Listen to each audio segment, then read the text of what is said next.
जी जी। चोर ऐं डाकू जे लाइ जीअं साइकोलॉजिस्ट साहब फरमाइनि था त हू पंहिंजी हालतुनि जी पैदावार आहिनि, मतिलबु आट द एंड न डे पंहिंजी हालतुनि और न न व्हाट? न ॾिसो ॾिसो हम्म न न न पंहिंजी हाल न न सो आई थिंक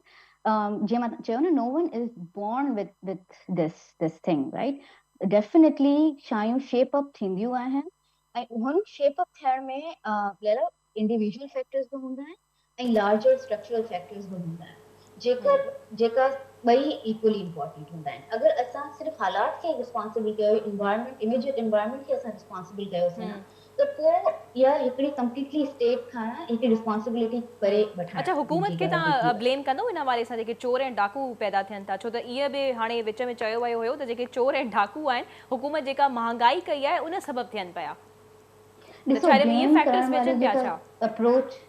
न ॾिसो जेका इहा ब्लेम वारी अप्रोच आहे न उहा कॾहिं कंहिंखे काॾे कोन थी वठी वञे अच्छा सो मां बट आई डेफिनेटली से कि मेंटल हेल्थ चाइल्ड डेवलपमेंट इहे उहा शयूं आहिनि जंहिं ते गवर्नमेंट खे डेफिनेटली वधीक एक्सपर्ट सां डिस्कस करणु खपे ऐं उन्हनि खे इन्वॉल्व करणु खपे बिकॉज़ इहा उहा शयूं आहिनि जेको बिना एक्सपर्टीज़ जे नथियूं सम्झ में अचनि एंड ठीकु दिस आहे। Is not common sense